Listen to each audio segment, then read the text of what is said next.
Right. Welcome, everybody, to Austin, Texas. I've never been here. I love it here. First time. First time. Weather's beautiful. Weather is beautiful. We're never going home. We are here with 157 Yep, 157 of players. our closest friends at Spotlight Karaoke for the final Golden Tee Tournament of the Year tournaments. We've got a long weekend. Today is going to be long. Today's going to be It's really, going to be really a long day. But we are qualified now. And let's get to it. We'll just start telling you guys about the weekend and everything else. So let's go. Okay, so what's Kevin? You're old hat at this now versus me. I pop in for the Worlds, do my thing, and then leave. So what should people who are not accustomed to this format expect to see today? So you're looking at Grand Tetons. It is the first course of 5 qualifying courses today. So 157 players are going to play all 5 of the 2020 courses. Those qualifying scores, all 5 scores, great shot points, Golden Tee points, they are going to be combined to get our seeding for our main event. And the top 32 qualifiers will be in the gold bracket to compete for the Austin Holiday Classic Championship. And then the next 64 will be in silver. And then the remaining players will be in the pink bracket. So it's a lot of Golden Tee is going to happen over the next 48 hours. Yeah, and look, what you're watching now with these qualifiers, and I thought that looked like my putting from last night. Yes, same. No, I think the difference in this is there's so many people. It's a wonderful issue. I say issue, just logistics. We're not used to this kind of crowd. You're 100 people, 110 people. When you have nearly 160 people, you're playing in 4-player games. That changes it a lot. Yes. I have the intel from talking to some of the players earlier that alcohol consumption today, of course, has to be monitored closely. So, we got our first player on the clock. Wow, that didn't take long. So it's a long day. If you do the math like we will, you figure about an hour around for each machine. Yes, hopefully. And then each player, you have 2 heats. So each player is going to then have to, get through all 5 courses. You're looking at a 10-hour day. Oh, I would say matches. Yes. So that's the one difference here with the final tournament in December. Used to be the Houston Holiday Classic. Now in Austin, Texas, is it's not only the Austin Holiday Classic, but it's also the Top Gun Little Gun Player of the Year tournament as well. So 2 tournaments, 1 weekend. It's hard enough as it is with 100 players, much less 157. So. There's a lot of people that are threading the needle in terms of Power Events tournament points because the Player of the Year tournaments, top 32 are the Top Gun, the second, 33 through 64 on the Power Events Golden Tee Tour points compete for, not only Little Gun but also the World Championship pass. Yeah, so as we're watching here today, too, Kevin, by the way, first 2 holes are wonderful setups Yes. in terms of starting off. So Eagle is the setup here for those. And you look around, this is one of the best tournament fields ever. So in your eyes, who should people are tuning in, and we'll be bouncing around showing different people today, but who should people have an eye on today? Well, of course, you're in Texas, which is the home state of the 2019 Golden Tee World Champion Mark Stenmark. Seems a good place to start. Yeah, that's, 2-time world champ, arguably the best Power Events Golden Tee competitor, had a massive streak years ago, continues to win tournaments left and right. And so he's going to be, the top dog. Brian Bernhardt you're looking at, I'd say a top 15 player for many years. You've seen him compete over the last couple of years in Richmond. He took 2nd place, almost beat David Duncan. Flirted with the Worlds a little bit. David Duncan, who was not scheduled to be here, ended up showing up on Friday. So, he's coming off of a very hot victory after nearly retiring from Golden Tee tournaments. So, you have to factor him in, of course. And, Andy Haas, multi-time world champion. Clint Grover, who you guys will see here in a little bit on the qualifying stream, he placed very well in the World. Paul Luna, another, we talked about the Texans. There's a lot of really good ones. The one thing when we talk about the turnout in this state is how many great players from Texas are in this event. It's just I heard phenomenal. it's got to be near 20 players from Texas, like high-level competitive players. Absolutely. So you talk about a field of 150. I'm interested. Andy Haas has historically played really well at this tournament. Andy Fox, we talked to yesterday from Minnesota, could be a really interesting pick because a guy that always seems to has won the Player of the Year event Before, by the way, if you win that event, you get your face on a golden tee card. Usually a little bit odd. Sometimes it's a good picture. Yeah. Sometimes it's not. Evan Gossett is here. Yeah, Evan Gossett was champion. last year's 2018 Golden Tee World Champion, but also last year's Top Gun Player of the Year. So yeah, huge. He wasn't able to make it in Richmond, so I know he's itching to get back into the competitive tournaments here. We always talk about these tournaments are growing exponentially, and the field of top-level players is growing and growing. And this, you're talking about a 10-hour day of qualifying plus a few matches. Yep. And then a lot of these guys are going to grind out matches tomorrow, crown an Austin Holiday Classic champion, and then we move right into that Player of the Year tournament. Yeah, so it says the most Golden Tee. If you like Golden Tee, you need to tune in. The stamina is going to be a big thing, big factor. Obviously, you said alcohol consumption. Yeah.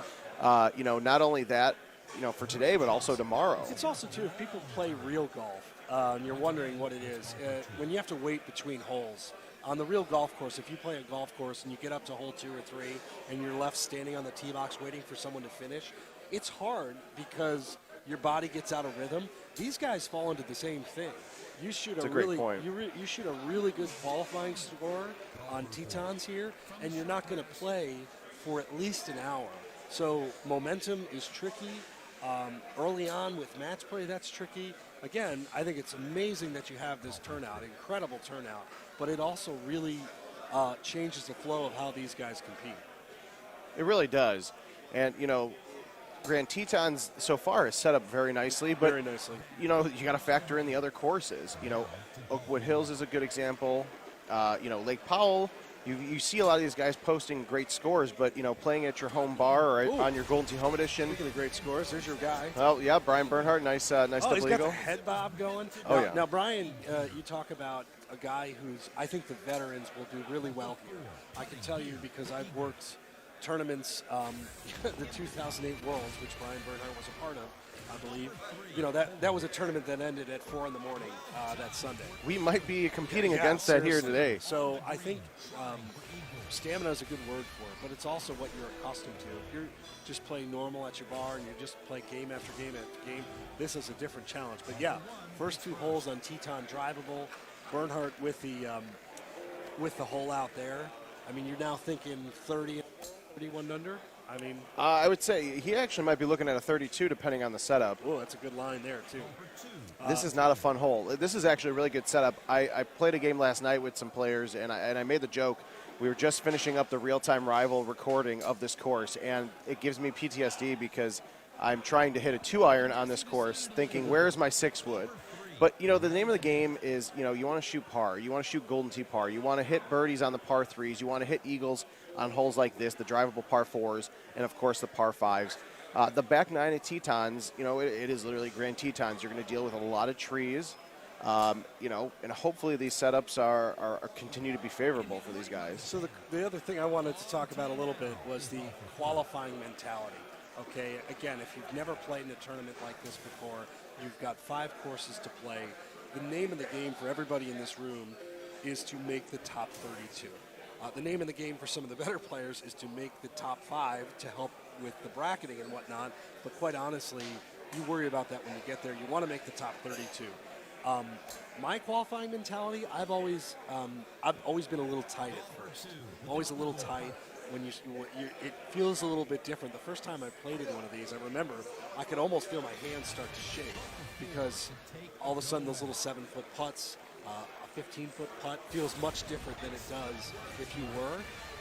And also I'm interested to see how safe and how aggressive. There's some holes in this cycle of courses that can set up where you look at Lake Powell, some holes that can and can't be drivable. You look at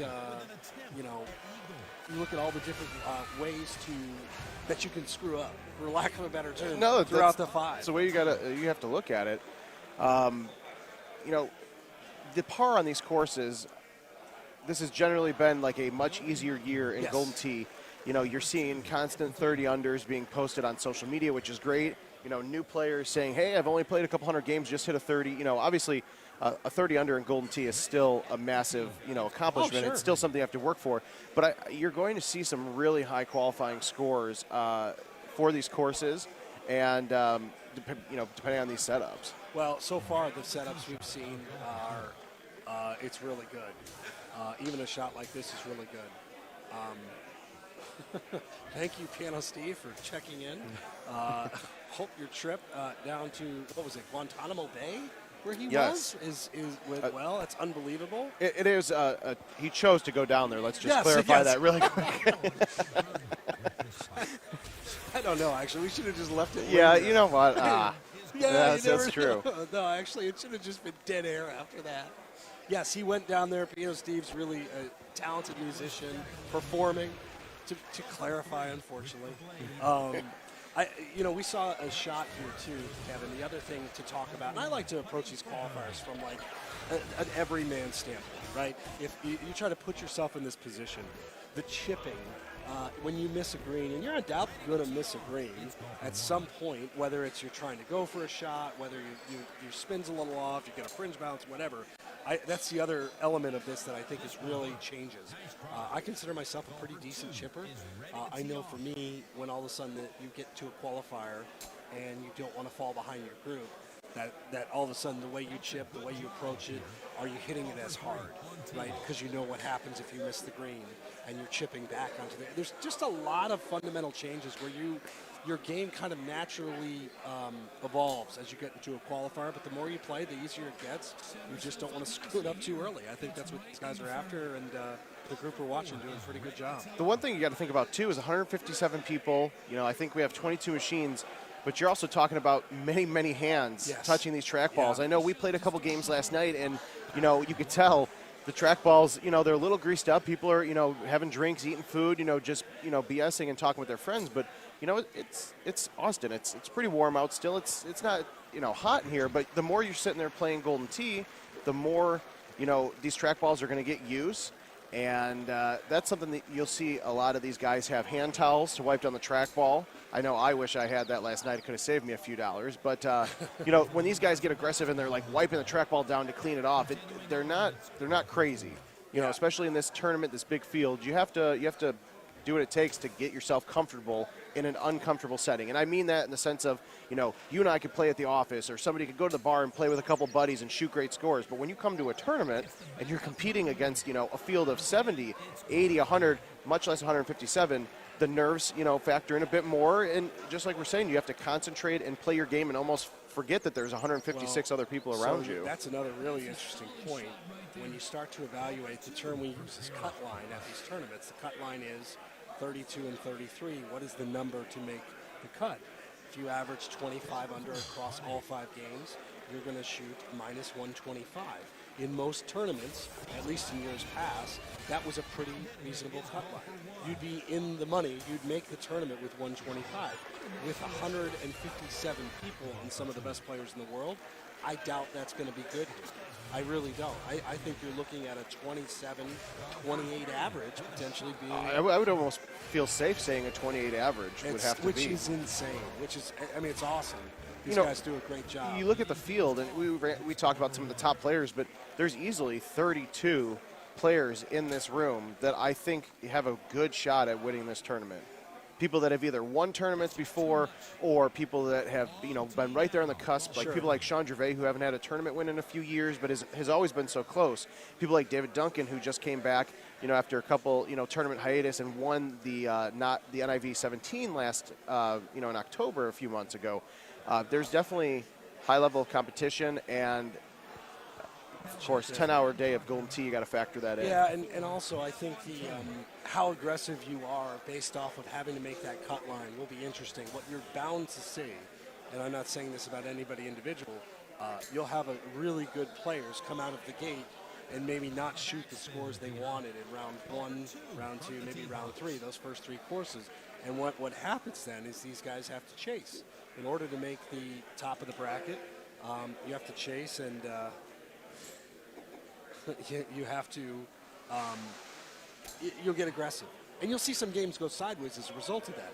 When guys fall behind, really good players who expect to make the cut, every ball's going to have aggressive spin. They're going to try and attack everything. It almost becomes like the match play mentality, where you're downstrokes and you're going to have to win. So, I don't envy those guys. That's never been the way I've approached golf. A, I'm not good enough, and B, I find when you get into that mindset, it can only be dangerous, right? Like it only does typically for a lot of guys, when you chase in any respect, it can be a detriment to what you're trying to do. Well, we talk about these courses being quote-unquote easier or better, easier to score those, 30 unders and stuff. But at the same time, Jim Zielinski, something that keeps him so great at his job is that, yes, these courses are scoreable, but there's also many holes, specifically on the back nine of these courses, that if you try to get too aggressive, like we were talking about, that 30 under becomes a 26-27, and not something players can really afford to do. Yeah. At this tournament. Now, Brian Bernhardt's a perfect example, and we just saw him hit his shot. He drove the first 2 holes, made eagle on holes that aren't. Ooh, good shot there. We'll get to great shot points in a minute, too, because we should talk about the importance of those. But Brian Bernhardt's a perfect example. We talk about being aggressive, trying to chase shots. If I'm him, I'm doing the opposite right now. I hit those first 2 greens, I hold out. Mm-hmm. I'm at a 1 better. At this point, and Brian's good enough where he can do this, I'm in neutral. I'm attacking pins, but I'm not doing anything stupid. Just goes about his business, and he's knows he's going to shoot at least a 30, most likely, unless he screws something up. But now that he has that stroke advantage, he's in a beautiful position on these courses. Yeah, he can go into it where the flip side of that is he doesn't want to be aggressive, but at the same time these guys are so used to it's their mentality. Yeah, that's a good point. Where I know I've done it in matches where you're trying to play it safe or play it safer to maintain that 29 or 30, and then you screw up a shot because it's not something that you are used to doing. Sorry, I'm watching the Big 12 championship. That's all right. I can't help myself. I've got my eyes on Golden Tee, and also Oklahoma is down 3 points. As Dave Sandmeyer just posted on Facebook, we're just hanging out with 156 plus of our closest friends. Yeah, it's pretty wild. I would say there's probably, close to 200 people in this building or here related to Golden Tee. By the way, if you're in Austin, come on down. This place is actually taking all these human beings quite well. Yes. I mean, the location's holding up. Service has been great. Everything has been smooth. These events are really hard to do no matter what. They're especially difficult when you have this many people who came out. The support has been unbelievable. You can set expectations and meet with the location and say, we might have 120 players or maybe 130, but for 157 plus to actually show up and then eat and drink and hang out and play Golden Tee, it's a lot on the wait staff. So, shout out to Spotlight Karaoke because they've been great. Awesome. They've been great. And, the nice thing about this place is that the Golden Tee machines are a little bit, tighter than probably some of the players would like, but there's a lot of open space where people aren't crammed next to each other, watching over each other's shoulders and stuff. So there's enough space where you can kind of get out and relax. Now, this is a great hole here as you look in at hole 10. These guys going after. It's a 2-shot par 4, but the wind is set up great, right? So if you align yourself perfectly, and the point we were going to get to earlier is great shot points. So obviously the top 32 make the cut. Great shot points is the great equalizer. I love how Brian thought that was an awful shot, and then he's like, "Oh wow, that's actually going to roll pretty close." Points. So you're going to have great shot points are going to be a tiebreaker. I'd be shocked if we're decided by a score. I don't know if we've ever had. I'm sure there has been, but I can't think of a tournament in recent memory where a score separated it, especially with these last couple of years of 28, 29, 30 under pars. No, it's huge, and again, these types of holes, hole 1, hole 2. Where you can get yourself with a straighter wind, not completely straight, but a straightish wind, giving yourself a chance to stockpile these. You watch some of the great players in these accumulate, 2, 3, 400,000 great shot points in a cycle is unbelievable. And we saw Bernhardt there have some. We'll get some totals on these guys as we watch it again. You're watching the final. Well, it's technically not the final. We're at the final location for Power Events Golden Tee Tour. But there's another tournament after this, the Player of the Year tournament. So much damn Golden Tee to watch. It's going to be a lot of fun. It is. That's why this is the first time I've stepped in the booth today. I know the same as you because it's a lot to call these matches. But thankfully we have a lot of great players that are going to be doing double duty and qualifying today, but also jumping in the booth and providing some great commentary. So I'm looking forward to it. I have a perspective. You have a perspective.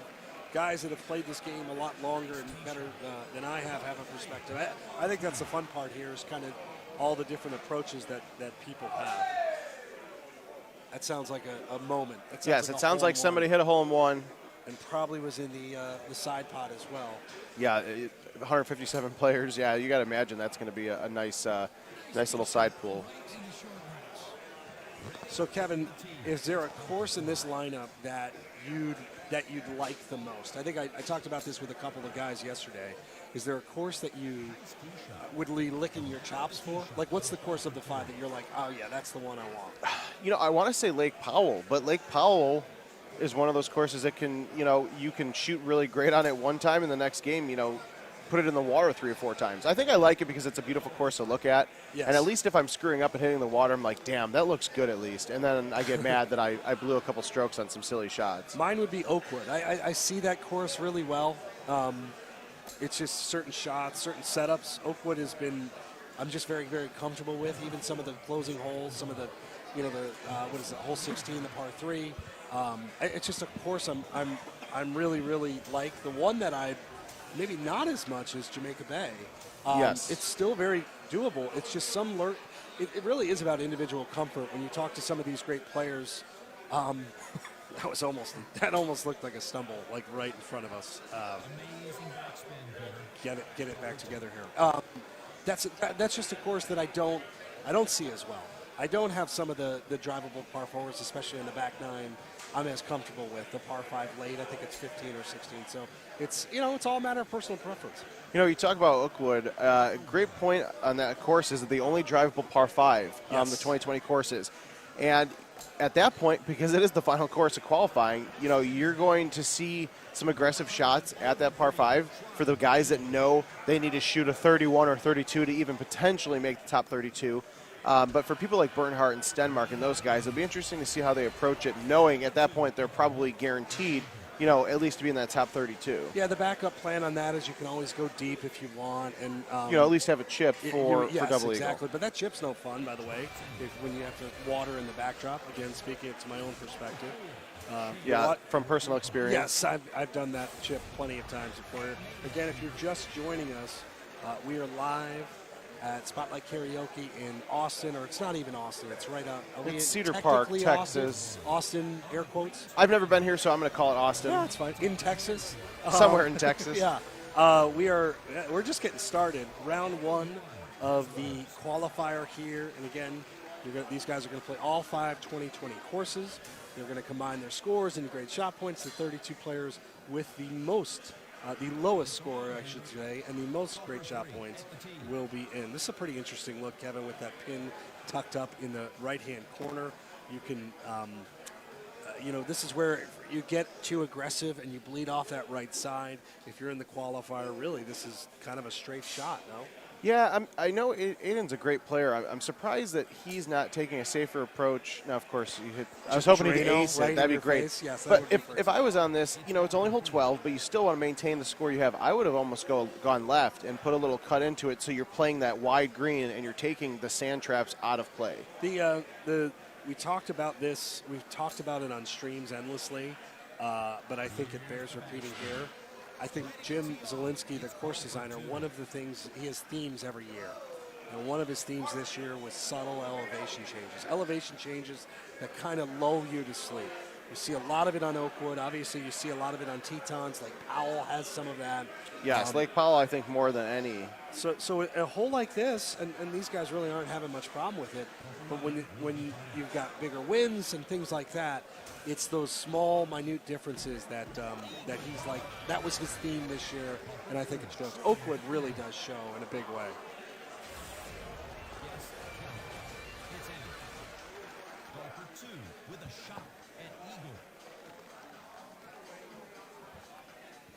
Ooh.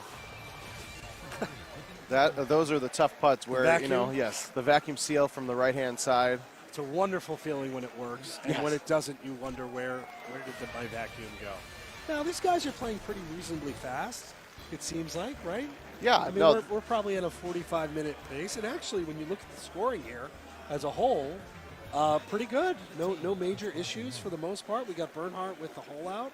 Boy, this is a talk about juicy look. I say, you talk about great shot points. Oh, now he's not going to be happy about that, even though he got great shot points. This is a shot I tend to overhit. I get excited. I'm thinking about my line. And you're thinking about, this would be so great when I nail this, and then you completely blow the chip or the shot.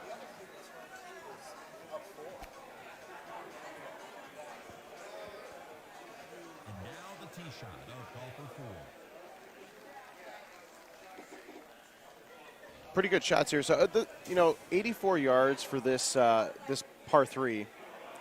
You couldn't ask for a better setup. These guys, you said Brian disappointed that he only got shot points, but he's already got that one-stroke cushion, which is nice. Mr. Bradwell, a Canadian player. Nice to see him at a tournament. Look at that. Oh, drained right in the cup. You knew somebody had to do it with how close those guys were getting. That was a great shot. I hope he got in that side full there, because that is definitely going to help him. How many of those are we going to see today? Yeah. I mean, seriously, I would say among 157 players, I'd say you have a chance to see about 10 holes in one there. On this hole specifically? Yeah. I would almost guarantee that. It's that's what I do though. So the thing with the up 4 is like, you want to get it there, you don't want to leave it short, and all of a sudden you're scooting by. So that was a good shot there though. That looked good off the club too. You could just tell that had a shot at it. These two guys know each other well, Brian and Bradwell from Worlds, obviously. And there you go, tied across the top. Now, see, look at that. Now James, he hold out, so he's like, all right, I'm at, up a stroke. But, Burnsy's got all those great shot points. So, as much as you don't want to dial it, try to dial in your shots and potentially screw up, this tournament, more than any of those great shot points, you're going to need some significant points. Yeah, stockpiling, because most of these guys, with the exception of maybe the top 2-3 qualifiers, you're going to run into trouble in your round. You're going to need to potentially call on those things. Now, this is an interesting look here, hole 14. I love where this pin is. When you think about how you're going to bring this shot in, potentially left to right, you want that pin in the lower right-hand corner. I wouldn't be surprised at all if one of these guys got this close. Yeah, with the way that T-Box is, and clearly there's a reason why I'm not playing in this tournament, but I would, just hit a big A1 where, pull them back to the A, hit out to the 1, and then try to go to the right side around the trees, because then you're taking the water out of play a little bit. But with the wind, that 7-mile wind, it's hard really not nice to do that. Yeah, these are good shots here. This is a shot I've always had a lot of comfort in bringing the ball left to right like this. The risk that you have is overcooking it like that. But, overcooking it in the sand is much better than undercutting your shot or hitting a tree and ending up in the water. The reality is you don't have to do much to this ball. The wind's going to send you going.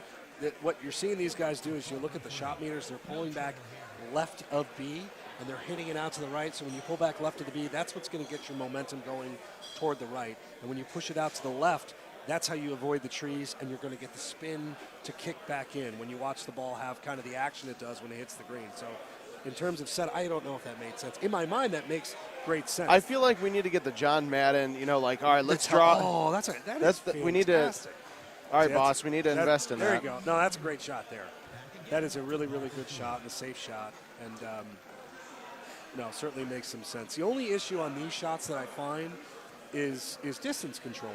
And so you see a much different look here with the 8-wood, where he can, I think, essentially just go up and over that thing, no? Yeah, basically. A little aggressive with his spin. Yes, I was going to say it's a little aggressive, but yeah, that's a much different club to step on. When you say step on a club, when you're going to hit it really hard, I don't necessarily like hitting the 8-wood hard. I did that last night in the game, and it came up well short. Yeah, I think that cost us the round, the team round, among other shots as well. But still, these guys playing well, playing clean through 14 holes. Yeah, looking around, I can only see a handful of machines clearly, but it looks like pace across the board has been moving pretty well. Yes, it has. Yeah, these guys. So one thing you got to think about too, talking about how long this qualifier might go on, is there's a lot of new players here. Yeah, there are. And so new players, even if you're an experienced player, if you're somebody like us who's been playing for a couple of years or has a lot of experience but never been to a tournament, you still come to this event and it's different. It's much different than your typical Golden Tee. Experience. You want to be careful. You want to take the appropriate time. And you also want to take it all in, too. Yes, you do. And now this hole is interesting. I originally said, if you remember, I thought that this was a hole 18 type hole. Like when we were seeing these courses for the first time, it has hole 18 vibes to it. What I mean by that is there's a lot of ways to goof this thing up, and hitting that rock above the green is not what you want to do. Do you think we can could convince Jim mid-year to just switch this to hole 18. Swap. Just do a swap. Sure, hey, Jim. That would actually be pretty fun. That's a great shot by Brian. The risk you have here is you have to hit this hard. If you come up short, you're doomed. And obviously, if you overhit it, you've got problems as well. Yeah, there's been plenty of times where I thought I hit a great shot, and then instead of hitting the rough or the green, hit the rock, and it's sayonara in the water. And then you've got a hard chip to even potentially putt in for par. So, this is a good hole 15, especially in qualifying. These guys have to think about it a little bit. And, Aiden not happy with that shot, but he's dry. That's the problem. It's not a bad look overall. They're much tougher looks, but this is a look that will kind of lure you into a safer shot. And what you had there was a safe shot. I mean, it's fine. The worst he's going to do is birdie, and he's probably going to make the putt. But it makes your life – that's, to me, how I bleed strokes in qualifiers, right there. Like, that because I'm obviously not good enough. Now, here – oh, see, now he got the rock tap, but he hit the rough first. So yes. That Did is you do a, that like – on purpose? No, I don't think so. But he's a new player, so I just met him last night. Maybe. Oh, wow, that looked like it was staying left. That came in. That's huge. And again, having a really good, clean round here. Oh. And there goes the one. That's me. That is extremely relatable Golden Tee content. But that's also the tough part about qualifiers, certainly. Still, having a great game, James is, even if he just gave back one there. Bernhardt, friend of the program, guy that's been in a lot of these games, guy that may comment later. Who knows? I know you spent some time with him. Oh yeah, no, he actually. The fun thing about this is with how great everything was in Richmond. People are like messaging me like, hey, you think I'll be able to get on the stream? And it's like, $100. Yeah, right. Having guys like Chris Longino or Brian Bernhardt, like these guys that have been around this community and this game for so long, but have the knowledge. People like Mouth. Yeah.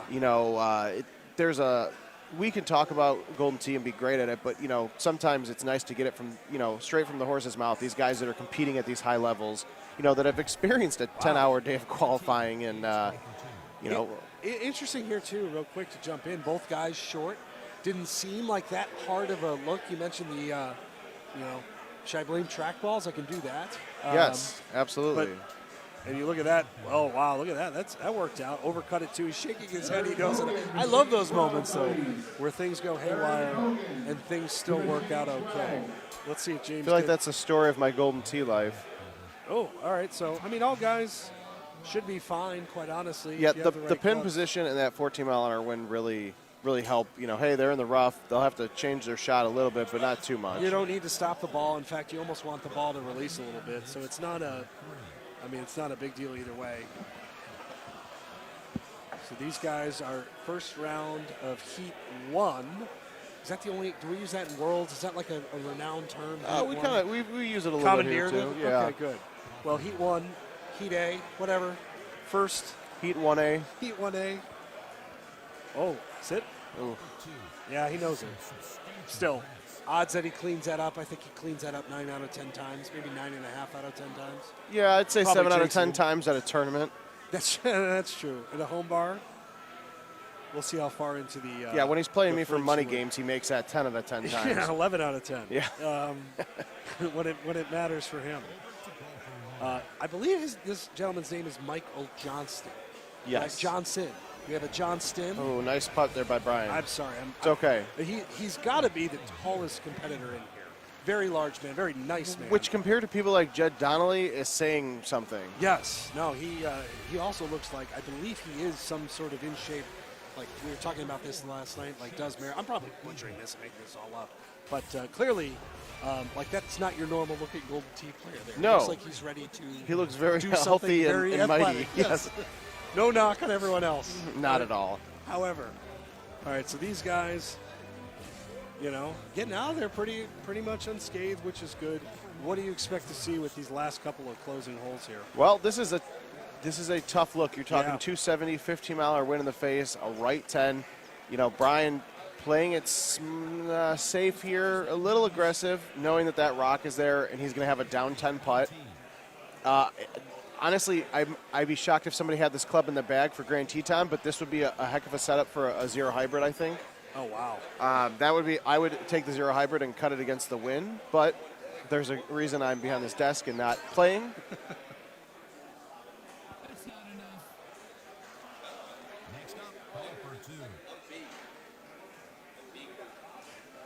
that was a great shot. Yeah, it was. You know, turning left and right, you see a lot of great players just want to cut the ball, and everything they do, they're facing the pin straight up. That doesn't have to be the case here. I mean, there's certain situations. I love seeing what Brian did. He just said, you know what? I'm just going to turn left one. I'm going to park it up here and hope I don't get a rollover. And people start yelling at us about it. That's what I'm thinking about right now. So it is not a great look, but it's also not a look that you should theoretically go diving into the water. Miss a putt, maybe. Right. You just got to make sure that you don't accidentally push it left, because then you are going to hit the rocks and go in the water. I'm so glad he didn't do it. I always hate when I'm commentating. I'm like, oh, this is the jinx? worst case scenario, and then that happens. Now, Brian's smart there. Yes. He hit that very soft. That was actually a really solid putt. You know, he missed it, but he's still back to par. And see, that's what he was worried about. That's not technically a rollover. That's more of a lip. A lip out. Yeah. So that's a rollover.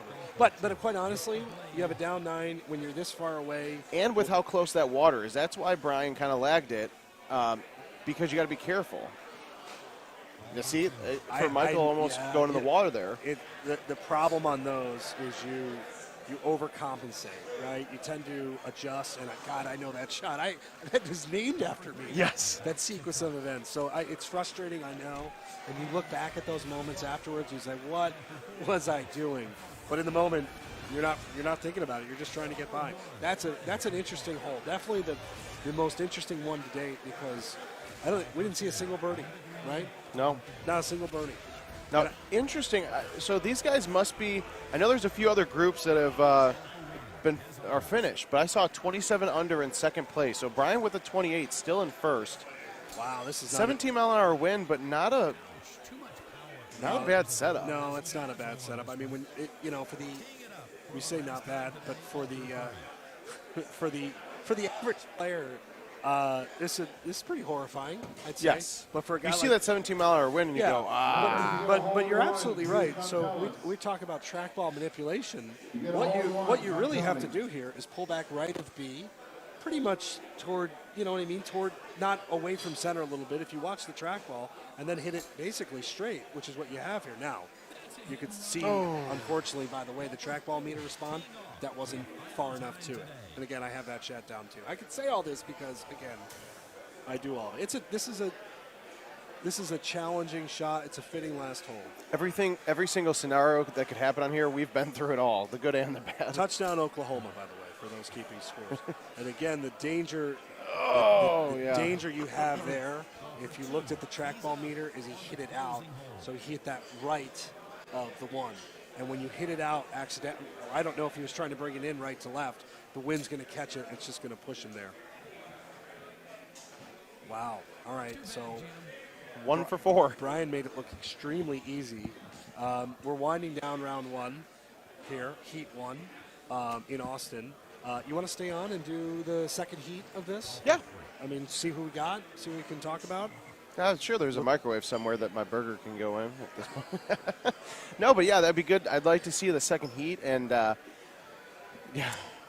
see how the next set of guys approach this. Yeah, it's fun. I think it's actually really beneficial to talk through a second game. I mean, if you want to eat, I can sing sweet Golden Tea sounds to everybody and watch Oklahoma beat Baylor and make the college football playoff as well. No big deal.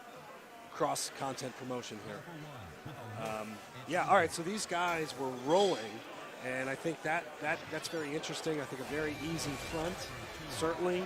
And those gives last you false hope for the back. Those last couple of holes, 17 and 18 in particular, I don't think that's the last time that you're going to see that today. Does Brian have sunglasses on his head? Yeah. Okay, I couldn't tell if it just looked that way. It's just like an extension. That's a tall man right there. Yes, very tall. What's the over-under? All right, so there you go. Grand Tetons, Heat 1. I'm going to call it Heat 1 or A. I don't really care. Heat 1A. I say we just go Heat 1A and roll with it. So we'll get other people on game. What were your biggest takers? We talked about 17 and 18. What are you expecting to see from the next group that we're going to watch? Honestly, the front 9, you need to take advantage of those, easier setups. Hole 1 and 2 being drivable. You need to make sure that you're eagling those shots, because with these random tee boxes that Jim implemented in 2020, you're not always guaranteed to have those drivable looks. We saw a couple of hole outs. Brian had the double eagle on the par 5.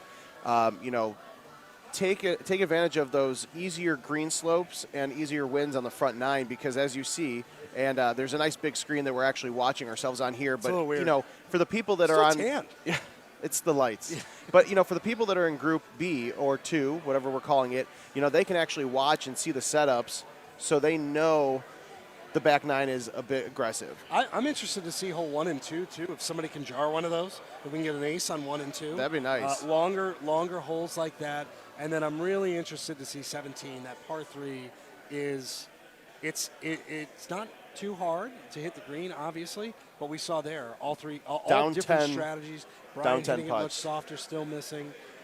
That's going to definitely be one that gets some people. So again, you guys are watching